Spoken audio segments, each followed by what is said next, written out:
I had a good friend of mine give me her roller skates, and these are some awesome skates, and she wants me to make them beautiful for her, essentially. My plan is to do acrylic pouring on these, and of course I did look a bunch of videos on YouTube. I saw people pouring directly onto them, and with mixed results. So I've decided I'm not going to go that route. I have instead gotten contact paper, which is typically placed like on windows or what have you. You can see it's a nice big size, and I got this for like $7 on Amazon, I want to say. So really good deal. This should allow me to basically create a acrylic skin and then adhere that skin to the surfaces of these shoes. Now, I know that acrylics and fabrics are interesting together. That's why I also got this textile medium.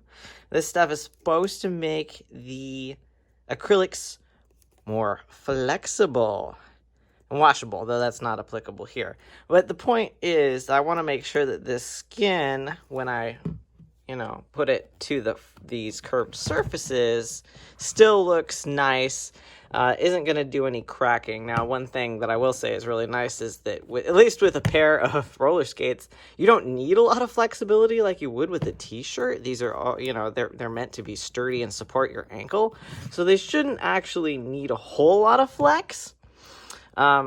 This is also interesting because they want you to heat set it, and they recommend an iron. Clearly, I am not going to be ironing a pair of boots. I'll probably go ahead and use like a hairdryer on the high setting to accomplish that. But we shall see. I have already taken the laces out of these. My friend wants me to do like warm and cool colors. That's kind of her vibe, which is great. And I think that I might preserve the white on the laces because they'll probably really pop. Add some nice contrast once these guys are colored up. I mean, I already love these shoes. They're beautiful. I'm going to do the best I can to make them even more beautiful. So I will admit I am a bit of a seamster. I like to do other projects with fabric. I do quilting, for instance. So what I've gone ahead and done is just used some standard paper to create a pattern that approximates the size that will be needed for the boots. Not perfectly, because I want to give myself, some wiggle room, and I could just basically trim the edges when I'm pressing it onto here so that it fits all the little seams and areas that I want it to.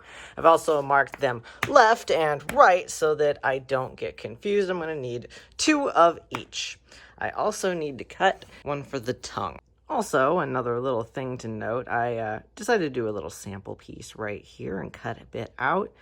I will want to be putting the acrylic paint on this part, not this part, because this is the part with the sticky stuff. This is what's going to actually stick to my shoe, and if I got the acrylic on this, I would be extremely disappointed because this just amounts to wax paper. So if you're planning to do a project like this, make sure you know which side to put the acrylic on before you start. Okay, so here is essentially how much of this I am going to be needing. You'll notice I have put it on the correct side, this side up for the acrylic pouring. I have a right side, a left side, and a tongue. So this is everything I would need for one of the boots. I'll have to do it twice. One thing I will note is that being on a roll like this stuff is not flat. I have weighted it down currently. I might go ahead and just leave it out for a while before I start to give the paper a chance to get rid of its curvature. But maybe I don't need it. Maybe the weight of the paint would be enough. Don't know. Haven't done this before. The other thing I am is cardboard king. I'm a pack rat. It pays off. I have a lot of extra cardboard. So what I've done instead to make sure that this stays flat while I'm pouring on it is I've just I've sticky taped it to the cardboard because I wanted something that I'm going to be able to, it's firm enough I can tilt anyway. So this solves 2 problems in one. So all the prep has been done, and now it's time to get to the fun part. I have my cool colors over there that I'm planning to use for one, and my warm colors over there that I'm planning to use for the other. Now, in terms of how much paint that I need to prepare, these are 18 inches by about 15 inches, which comes out to 270 square inches. And as we know, the typical amount we want is an ounce per each 25 square. So I'm going to need a little more than 10 ounces per these. So that comes out to 20 ounces, which works out pretty well because if I use these 5 for this one and those 5 for that one, then I need about 2 ounces of paint for each. Maybe a little bit more, and it depends also on what ratios of colors I want, because maybe I don't want equal parts of each of those. I also have these wonderful cups that I got in the mail that have 30 milliliters marked on there very conveniently. That is 1 ounce. Now, this stuff is super, super specific about exactly how much it wants you to do. It says 2 parts of acrylic paint with 1 part textile medium, which let me tell you is really perfect when it comes to having 30 milliliter cups, because you just fill this bad boy up to the 10 and I'm going to put paint into the 30. So I've gone ahead and just started with a very thin base layer of black because I think it'll make a nice backdrop to the rest of the cool colors and allow it to flow a little bit more. So this is actually only about half of the amount of paint. I haven't stirred up the second cups of each. You can see I was kind of trying to be clever and, you know, do the actual shoes the way they're kind of lined up and the tongue, just to maybe get some cool pattern going already on this. But I just wanted to show you how the coverage is going so far. I'm really liking this so far. I'm just going to go ahead and mix up a little bit more paint to kind of just fill in the spots that I might have missed some. Like this spot right here, there's no purple there. So I'm going to mix up some purple and put it in there just to make sure everything gets a cool coating. Wow, okay, well there's definitely a lot of interesting things going on in this so far, and very nice and cool. I think that green, I was a little unsure if it was maybe a little too warm for this, but I think it gives it just the right amount of interesting pop. Now, I will say that this is the result of pouring each of these individually on and then just tilting and tipping and whatnot. You're getting a lot of this fun ribboning that way. If this was a dirty pour, I would probably see a lot less distinctness in the lines. There wouldn't be separation of the colors. They'd be kind of more blending and flowing together, which also might look really cool. It's not dry yet, but I can't help myself. I'm just kind of like eyeballing my pieces and how I might want to decide to cut them out. So my moron ass accidentally dropped this while I was looking at it. So I went with it, and I did it more. It actually kind of looks cool, so maybe this wasn't such an accident. After all, Bob Ross would tell us that there's only happy little accidents, right? So maybe this is one. Maybe I'll wish I'd done it with all the rest. But I guess I'll just make the tongues, like, extra jazzy. So I'm just gonna do the same thing that I did for the first one with the second one. Just make myself a nice flat layer of white to put the rest of the colors on top of. I'm trying to get at least a little bit of footage of myself pouring on this. I don't have any actual equipment, so my apologies on that for really doing like a top-down approach like I see a lot of these other videos. You work with what you have. Get this a little bit less violent looking here. Definitely gonna want more yellow, because that is gonna lighten up the whole thing.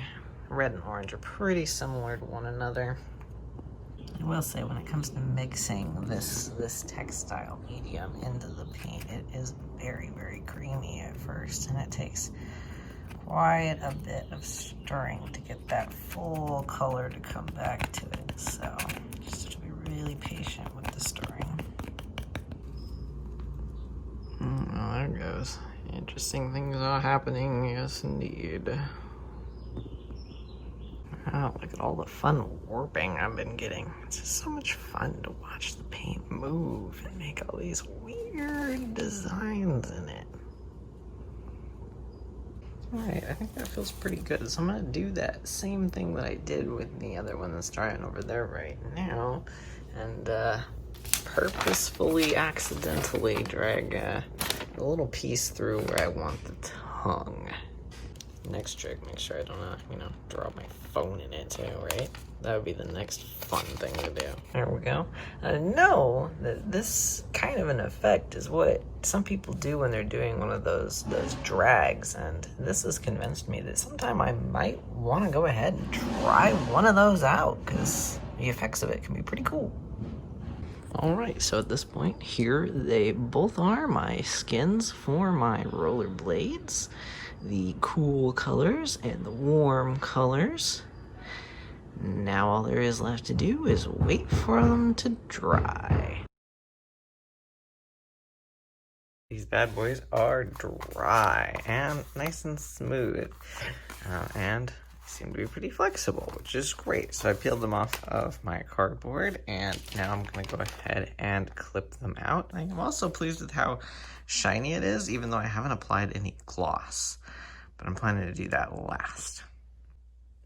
Skins! You don't know how exciting this actually is. So I cut them out. I made sure I had lots of extra. That way I can just trim the extra. I don't have to worry about wasting any. The other nice thing is I do have some extra scraps, so if anything happened to go wrong and I'm missing skin and spots, I can just go ahead and stick on some extra. I'm gonna go ahead and burnish it with a tool that should not score the surface of this. And then I have my X-Acto knife to go ahead and trim the edges.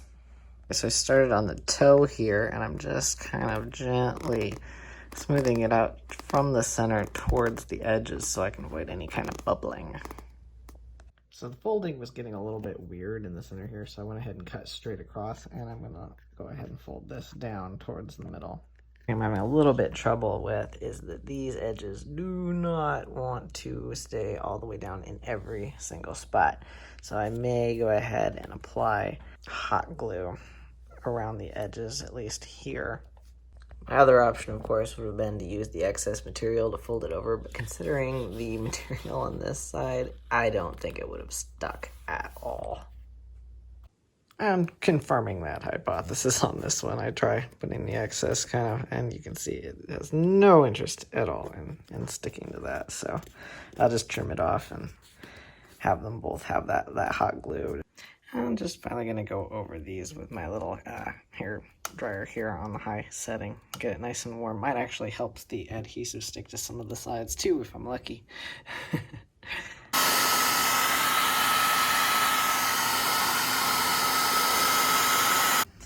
Yeah, actually the heat from that has made this material a lot more supple, and it really seems to have helped smoothed it out. So definitely recommend the hair dryer for that.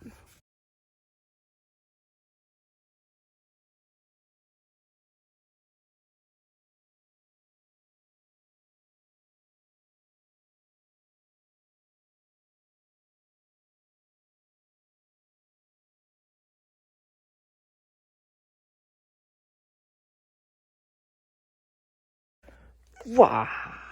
Yeah. Shoe numero uno is skinned, and I am going to take myself a little siesta because this is incredibly time consuming. I'm going to actually go ahead now and put on some of this clear gloss varnish to really make this thing shine.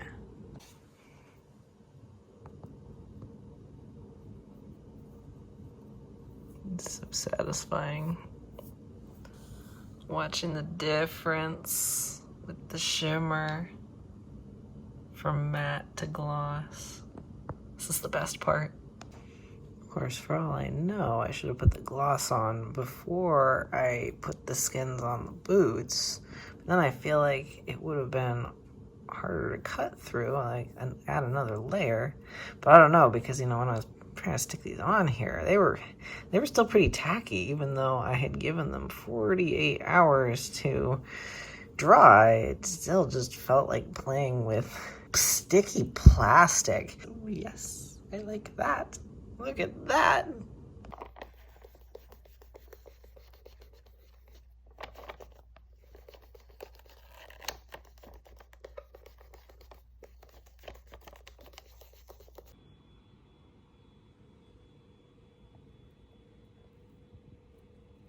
can see, I'm just going ahead and sealing the edges with puff paint. Turns out the kind that I got was metallic. Didn't even know that. It looks great with it though. So something I will say is that the contact paper kind of let me down in some spots. Spots like this, where it just, in a lot of spaces, it just refused to adhere directly to the edge. And so I've resorted to hot glue, which always works. It's just like duct tape. You can rely on it. So that's gonna fix up these edges so that they stop peeling up. So the roller skates are almost done, but I did have one special request from my friend, and that was to pinstripe on the backs of each of the shoes. Now, pinstriping is typically done on vehicles, but it can be done on anything. I typically like to do an example piece, and I drew these up just on Photoshop. Pinstriping is very permanent, so just best to know what you want to do going into it. This is essentially what I plan to put on the backs, but they will be very helpful guides for me to follow. Right now they just look like cute little surfboards or something, which is funny because I have a surfboard over there that I always meant to get to. That's another project. Maybe one day you'll get to see that. Now, pinstriping paint isn't totally different from acrylic, but it's also not completely the same. It's actually made of enamel. And these bad boys do not care about being exposed to the air. You can kind of leave them out for a long time. They do need to be stirred, of course. You do use thinner, that's similar.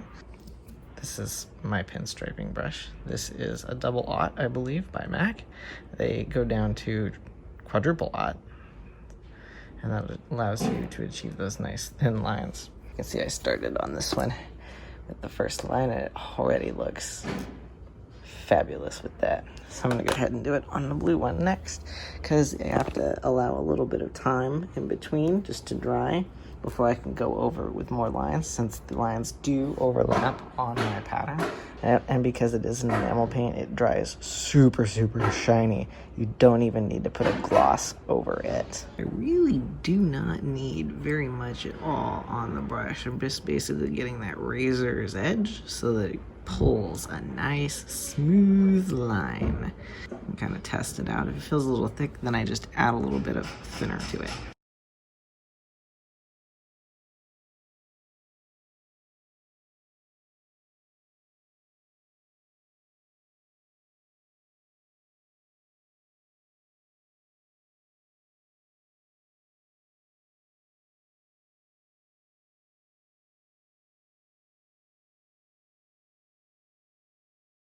Oh yeah.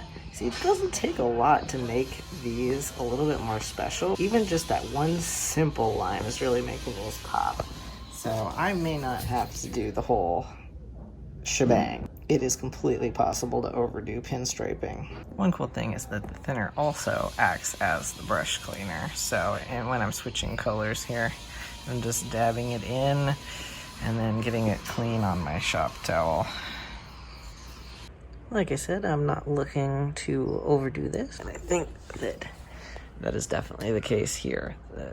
That looks pretty snazzy, and if I do more to it, it's really going to break up the negative space of the white and not look as good. So that is the final design.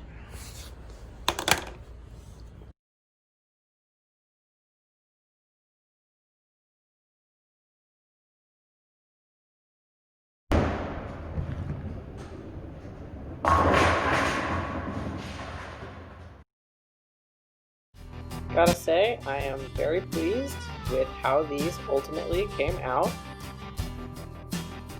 They are super vibrant, very shiny, very glossy. Pinstripe adds a nice accompaniment. It gives it a totally unique flair that nobody else at the roller rink is going to have. And I think my friend will be able to really show these off and enjoy them. And because I was curious, I popped out my black light to see if they glow, and they do! So So that's awesome. I wasn't choosing paints that I knew would do that, but maybe in the future I'll try a project where I intentionally pick out paints that glow.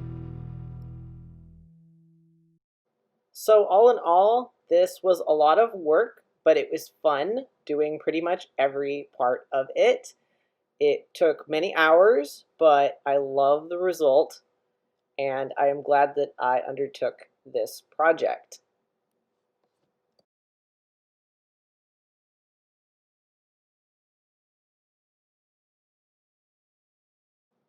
Thank you for watching, and I hope to do future videos on acrylic pouring, resin pouring, because it is my new hobby. I'm a total noob, but if you have any questions, feel free to ask them in the comments below, or suggestions for what I might do next.